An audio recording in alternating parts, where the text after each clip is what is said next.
18th, jersey number 18, winning it in the 18th season is a poetic. Some will say Shreyash Iyer was a mistake. Is it time to move on from Sunil Narine and Russell? It came up with their downfall in international cricket. Currently, the team status is somehow they are having the star boys. They are choosing star boys over. Shreyash Iyer is so underrated. That's a tricky question, actually. How much is Gambhir a part of that decision from being defending champions last year? Where did KKR go wrong? It's been some time since RCB were crowned the champions of IPL. So congratulations to all the RCB players and all the RCB fans. But what happened during the celebration is something very saddening. And our heart goes out to everyone present there. Now moving on, for today's Gyanbaazi, we have two people who are present at either ends of the 22 years. One is a wicketkeeper with whom I have played in my college days, and the other is a medium pace bowler and opening bowler with whom I have shared the 22 year during my school days. So welcome to both of them. And to start off the conversation, Satyajit, what do you make of RCB's win this year? Thank you, Sharna, for having me here. Talking about RCB, this was a complete team performance. This was one thing they were lagging in their past 17 years. We have always seen RCB being a batting powerhouse. The people they call their Holy Trinity, A.B. de Villiers, Chris Gale, and Virat Kohli himself, they have always been the batting powerhouse. But somewhere they were lagging in bowling. Chahal has performed really well for them, but somehow he did not convert all of those special matches that I will call the qualifiers or the eliminators into a winning cause. Shiraj has always been there, but he also got battered, Yash Dayal and others. But this time, if you see, the team has found a wonderful combination of attacking and spin in Hazelwood and Kunal Pandya. And Hazelwood, as we all know, he has never lost a final. Seven finals across BBL and World Cups, and this IPL also he has played for Chennai once. Now for RCB, he has never lost a final, and rightly so. Pace, bounce, and all the right balls that you have to do, Hazelwood brings them to the table. Although he got battered in the last over with 22 runs, which people forgot because they were busy celebrating RCB win, and rightly so. But then again, throughout the tournament, Hazelwood has been really handy. So this was one thing they were lagging. Once their bowling got gelled up, once the team got gelled up, and wonderful addition of Phil Salt as well. So I think the team game was the prime factor that played well in favor of RCB this time. Congrats to them. Congrats to the fans. Yeah. So you mentioned RCB, Holy Trinity, and RCB have always been the powerhouse, and they have improved their bowling side. I've got a batsman with me who opens for his side. I've got a bowler with me, and there is a saying that goes around that batsmen win you matches, bowlers win you tournaments.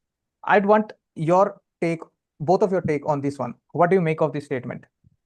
Because evidently, if we see RCB's performance, that is somewhat justified because they have always performed well with the bat, but this year their difference mainly was their bowling. So Abhishek, let's start with you. I totally agree with you. Actually, I totally agree with you because we have seen from last 17 years, we have seen 17 years that the powerhouse of the cricket, I'm not talking about only IPL, but the whole decade of cricket, we have seen players like Virat Kohli at its peak, A.B. de Villiers, Gill, performing together for RCB, and still they couldn't make it to that mark. There was some limitations, or you can say a kind of curse, which came up with their lack of attacking bowling. Although they had stars, but they couldn't give that push to RCB to push them through the finals. They have played finals earlier, but they lost the chance. And congratulations to RCB. And actually, I'm really happy for Virat Kohli that 17-year wait and getting his IPL trophy in the 18th edition, or we can say the favorite or the lucky number for him. Satyajit. Yeah, for a tournament to be successful, bowlers have to perform really well. Sometimes it may be for a batsman, sometimes it may be that a run a ball match is there, or maybe you need to chase. So in one ball, you can get 6 runs, but when a bowler comes, he has to bowl all those 6 balls one by one individually. So when it comes to bowling, you would need the consistency and the delivery capacity. So if you see big tournaments, always there have been bowlers who have won the tournaments for the team. May it be World Cup win of 2007 with Magra on board, may it be 1992 Pakistan with Wasim Akram and Imran Khan on the helms, may it be for India who has Zahir Khan, Yuvraj Singh, they were leading the team. or maybe 2019 World Cup campaign when there were wonderful performances from Bumrah, Shami. 2023 World Cup, if you see New Zealand single-handedly dismantled by Shami. So this tournaments you would need bowlers who would go in there and perform day in and day out and carry out the responsibility all throughout the tournament. RCB's win is a testament of that. So consistency of bowling is a wonderful addition or necessity rather any team needs if they have to win a tournament. So yeah, I think I agree with that. I agree with the statement. I think Bumrah's campaign of T20 World Cup 2024 is a perfect example. India were in deep Yeah, trouble again in many of the matches. For example, against the Pakistan game, it was Bumrah who turned it around on its head. So yeah, bowlers often go unnoticed because I was seeing one of the lists of awards that were given after the IPL final, and of 7 or 8 awards, only 2 were given to the bowlers. I think they need to get a little more of limelight. But moving on, even yeah, Satya. yeah, even if you see the final, South Africa versus India, 30 runs in 30 balls. Yes. At that time, if you don't have definitive strong bowling, you cannot win that match. There was some excellent overs from Bumrah. There was excellent bowling from all other supporting bowlers, Arshdeep and everyone. They did some wonderful pace and wonderful variations in that case. So without definitive bowling, you cannot get the best out of a match in any circumstances. Okay. So I wanted to add something to what Swarna just mentioned, that out of 8, there was only like 1 or 2 awards for bowlers. But the thing is, IPL, I would rather say IPL is not the full form of cricket. It's just for entertainment purposes. Of course, cricket is for entertainment purposes. We talk about sports, it is for entertainment. But IPL is somewhat talks much more about the sixes than the wickets or the dot balls. They have in IPL, a dot ball is a luxury. Like we can see that they are planting trees on every dot ball. We know that how rare the dot balls are in IPL, and batting friendly pitches and the field are comparatively smaller than, and for it the IPL is basically made or have turned into entertainment for entertainment show for audience where people like to see sixes more than dot balls. If I am a batsman, but I know how much we enjoy a dot ball, be it in test match, be it in one day, or be it in T20. If a good ball goes from just like a little bit away from the bat, the excitement level is different. He talked about Bumrah. We talked about Pakistan and India match in World Cup. We we all were on our toes and we were biting our nails throughout the game. We know how thrilling it was. We all know that. We can't deny how thrilling it was. It would have been uh, taken a different turn, and but although it went in our way, we enjoyed that. But we were nervous there, and we really enjoyed that match. And it's, that's it's where turned, bowler comes. it turned our way because Yeah, we had Bumrah. yeah, exactly. We had Bumrah. We had like we somehow we can we do remember the times when we used to trust on Dhoni that he will finish the game. But here we had the similar kind of belief in Bumrah, and even in final against South Africa, we were waiting. Yes, there is few overs left of Bumrah. Something might happen. Something might good happen. Anything might happen. So this was true for all of us, and we really enjoyed. RCB has won the trophy for the first time this year. 18th, jersey number 18, winning it in the 18th season is a poetic.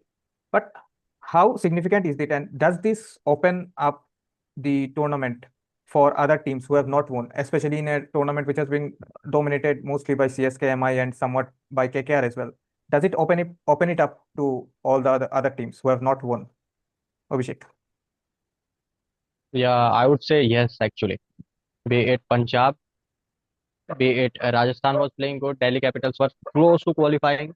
Although Delhi has been always a team who is close to qualifying for the playoffs, but has always found itself short for that position. But of course, it opens up a chance. Sticking with it, Yes. sticking with IPL, Shatoida, from being defending champions last year, where did KKR go wrong? The mistakes started possibly in the auction table with the auction strategy, or maybe before that. Some will say Shreyas Iyer was a mistake, letting him go, and some way you have to agree to that. But as per the reports, Shreyash Iyer wanted to have a paycheck of 30 crores, and which should have drained KKR's purse. So they were not willing to bid as high as 30 crores for him. We saw that the market actually valued him that high. He got what, 27.5, I believe. So he had his high price and he had some problems with the team management. He believed he deserved more of the credit. But KKR does not work like that. KKR does not believe in individual heroics. It's more about a team game. So there was no point of the credit sharing part in that way. And yeah, possibly due to the financial discrepancies, he was let go off. But what I did not understand was why would you let go of Salt and Stark? Because they have been very much Hmm. instrumental to your winning. If you see, Shreyash Iyer just scored some 390 odd runs in the last IPL, being a captain and a batter at fourth. That is not a very high score. But if you see Phil Salt, he has been performing in the opening in every other match. And Stark, I don't need to say more about him. Everyone knows what danger he has, havoc he had created in those qualifiers and eliminators and matches like that. Eliminators, so he didn't play, but qualifiers, he was dominating it like anything. Uh, Coming to Venkatesh Iyer, I think we paid a bit more than we should have. Venkatesh Iyer has been indispensable for KKRs if you come to the qualifiers, if you come to the knockout stages. But 23 crores for Venkatesh Iyer is a bit too high, and that actually drained their purses off. And also, if you come to the bowling again, the bowling start was weak. If you have Nareen and Varun Chakravarti with spin, but one day the spin gets beaten, the fast bowling was not that much effective, and we saw more of Russell this time. Russell was not bowling that much last year because the bowling was well taken care of. But this time he had to come in and he had to bowl those overs because the other bowlers were not giving as much as they would have. Harshit was going a bit expensive. Vaibhav Arora, he did good. He did good. But some way, somehow they lacked that gelling up this time. And the most important factor I would say was Gautam Gambhir's mentorship because he has that aura that he has built up over the years and dependency he has built up over the years in KKR. So, and we all know how important he is when he comes to the leading a team as a mentor and what mindset he brings to the table. Bravo somewhere like that. And with just Chandrakant Pandit in the helms, and Bravo being the mentor, some way, some things did not match up. This is not uh, any other TKR or any other tournament. This is IPL. This is the biggest stage of Premier Leagues. Here, a small mistakes can cost you tournaments, and this was what happened with KKR this time.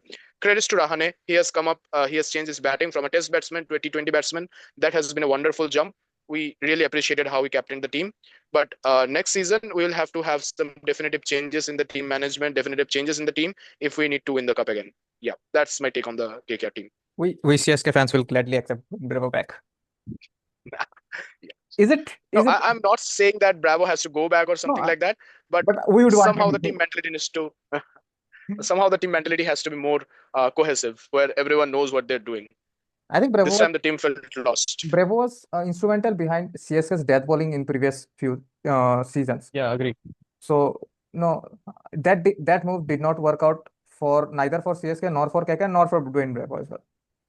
Having said that, is it time to move on from Sunil Narine and Russell? Yeah, So, the veterans have played a lot of their part, but now we should be looking for the younger options as well. We should not be sticking to them for too long. Maybe one more season because Russell has not performed that well this season.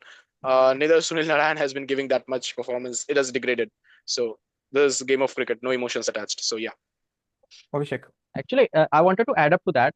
Uh, Sunil Narayan and Russell are actually playing IPL and few other format of T20 uh, club matches, but they are not part of their West Indies and national team.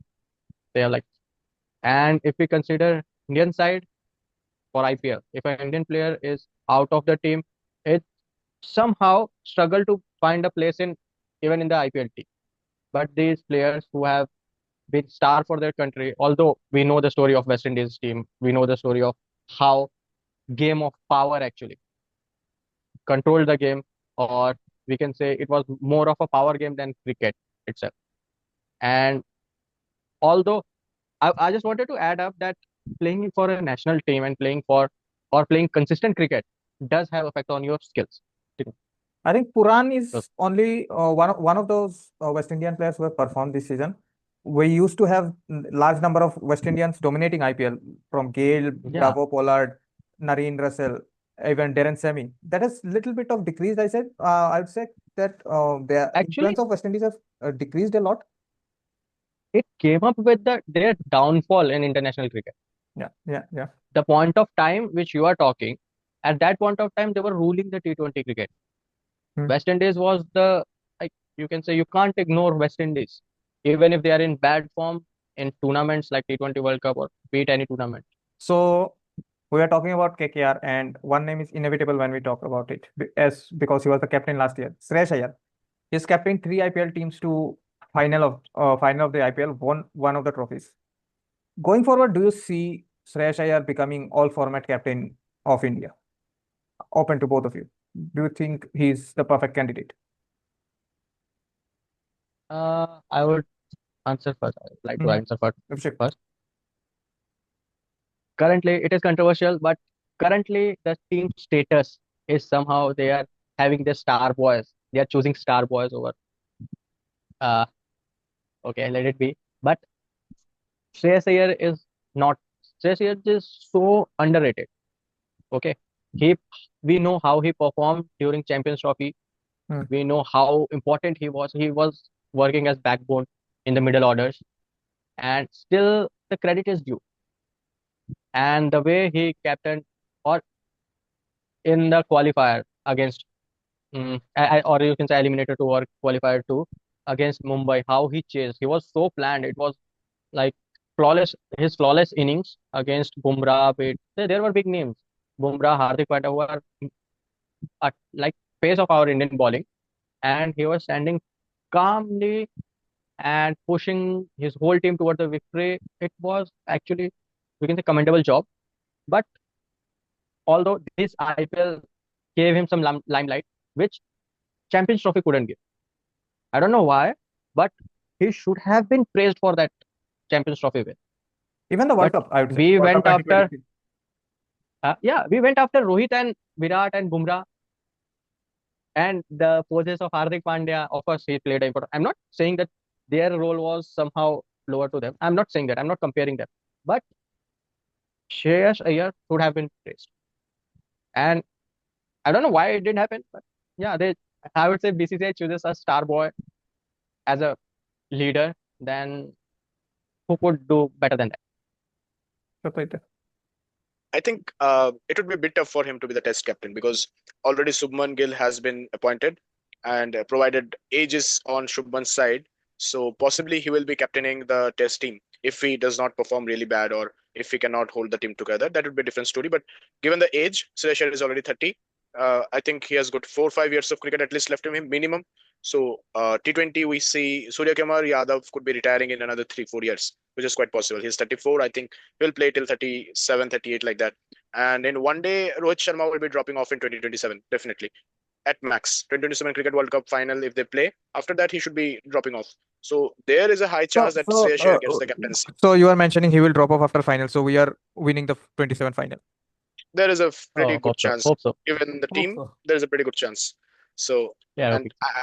I believe they have the potential, and given the location of the tournament and the team they are building all together, and I have a blind faith on Gambhir on that. So possibly would be having that trophy in our cabinet pretty soon. So Rohit Sharma would be retiring by 2027, and Shreyash Iyer will be 32 for that time. So perfect age to be the ODI captain. I will not say that, but yeah, he has at least 3 4 years of cricket left. So if you plan World Cup by World Cup, maybe 2031 Cricket World Cup, we can see Shreyash Iyer leading the side. Having said that, is World Test Championship actually reviving the Test cricket? Because if we see the bilateral series add up to the points table in the World Test Championship, but the bilateral series have the importance of their own. Like if you talk of Ashes, if we talk of Border Gavaskar Trophy or England, India visiting England, which is now renamed as Tendulkar Anderson Trophy. So is Test Championship, World Test Championship actually helping, or is it the hype of the particular series that is carrying it on? Satyajit. The hype of the series is something that is carrying it on definitely. If you see Indian and Australia matches, Gavaskar Border Gavaskar Trophy. So this has become, I think, a more fierce competition than Ashes in the recent times. Ashes again, when I talk about Ashes, it is so popular that it needs no World Test Championship tag to be watched by the viewers or the true fans of cricket. But World Test Championship adds some, if I say in Hindi, some masala to that, because now you cannot just randomly choose a match. Okay, this match is going long, we can draw it. No, because you have to think what the points tables are gonna be if you are going to reach the finals, and every match has its own importance. So if you see previously when there was a lower order team, the bigger team, the David versus the Goliaths used to field the weaker teams. They would field some youngsters, they would make them go out there and enjoy their time. But now in every series they field the best 11, because they know how each point matters. One defeat can cost you the World Test Championship final. If you see, India was on the run to the WTC final. One bad series in the home country messed it up all for them. So World Test Championship has definitely revived Test cricket in a sense and made all those tournaments more relevant. Abhishek. Yeah, exactly. And I wanted to add to that that for audience, like I was earlier interested in cricket. We being a player, we know how interesting a test match could be. But for a audience who like action, it gives a bigger objective to them. Like people usually watch India playing against any other country.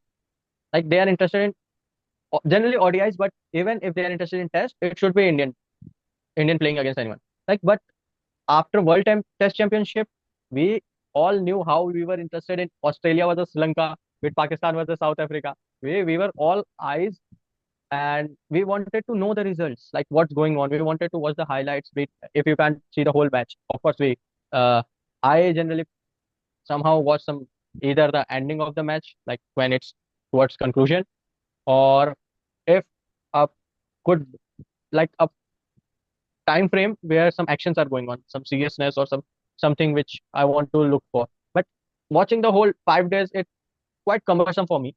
But Test Championship at least forced me to watch every highlight, like what's going on, which player is uh, taking the charge, which team is taking the charge.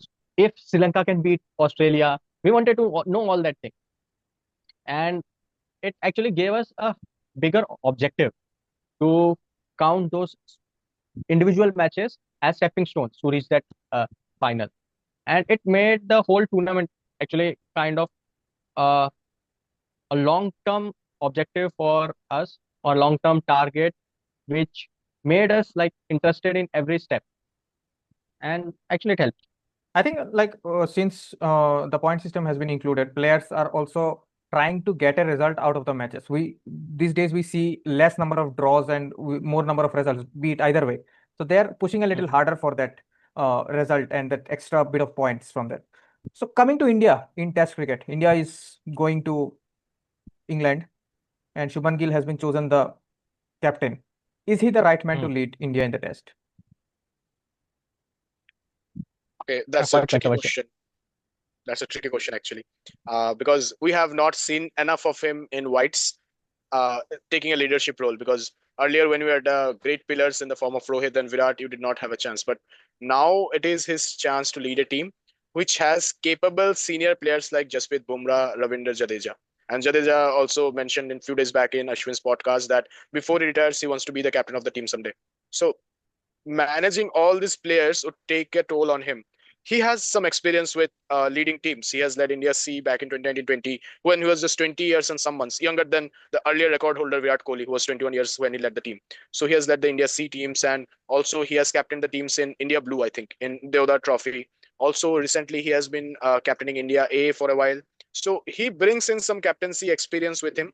Also, we have seen in IPL, but I will not dare to compare IPL with Test captaincy because these are different ball games. One is entertainment, one is the real test. So, but his red ball captaincy shows a promising start with India Blue, India C, India A, and also the other trophy final appointment. So I think it would be nice to see how he handles that pressure.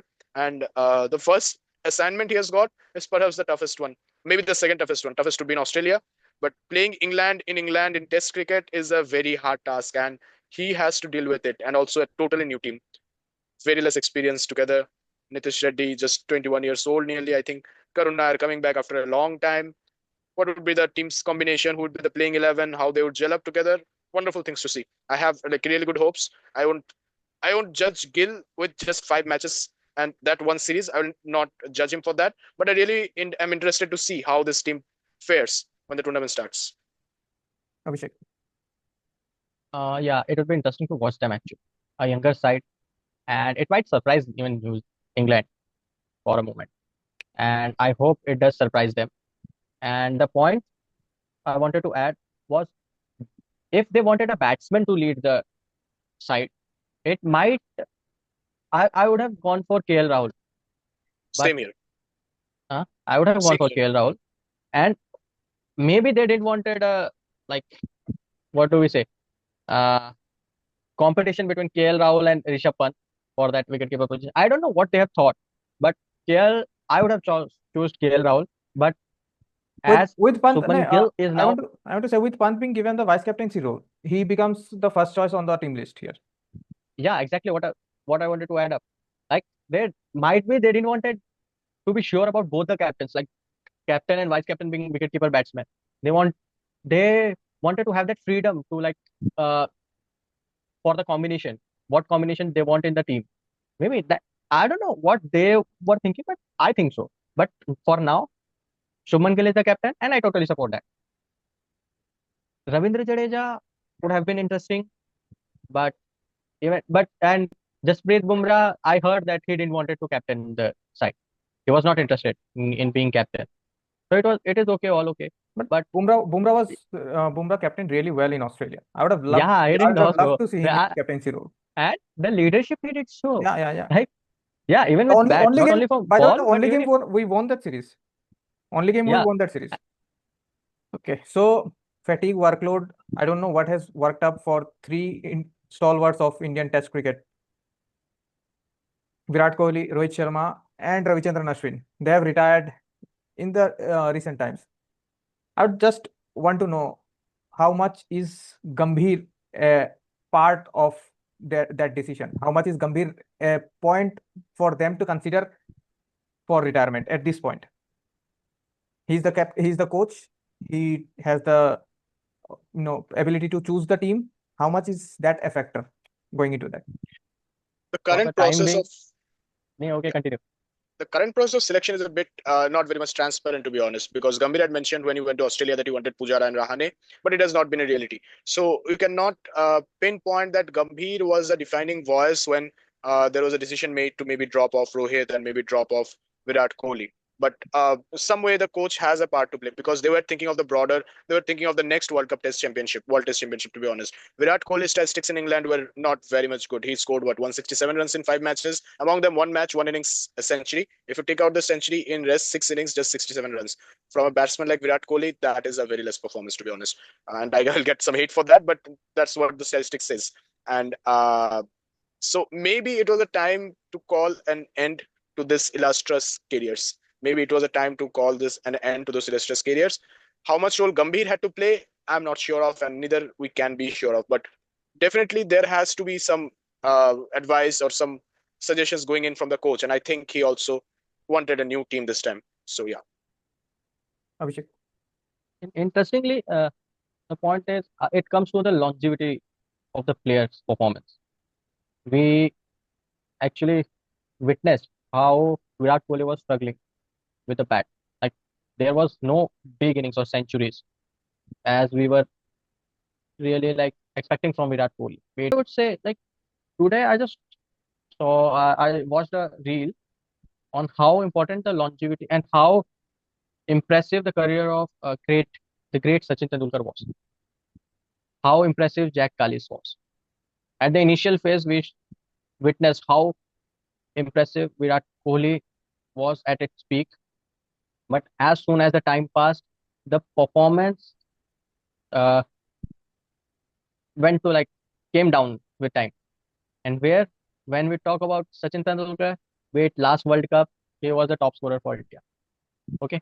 Be it his last test match, he scored wonderful 76. He was in great form. And some it lacked from the new generation. Okay, be it Hasim Amla, he was a star player for South Africa, but it came down. Virat Kohli had different story. He ruled the cricket. I would say he was the best of his time, but and at a point of time, I thought he would become the best cricketer I know, like I have watched. India England series starts from 20th, and for sure we'll have more conversation about the Indian Test side and what is going on with the Test team in the coming days. For this moment, thank you so much for joining in. And here, I have one medium pace bowler who opens the bowling. I have a batsman who is also a keeper, or I would rather say a wicket-keeper batsman, a proper wicket-keeper batsman. And bowling and wicket-keeping is two aspects of game that gets little eyeballs. So going into next episode, if when we get the chance, I would love to discuss little nuances and the changes that has happened in these two aspects with both of them. For that, tune in to the next episode. Until then, thank you so much. Thank you.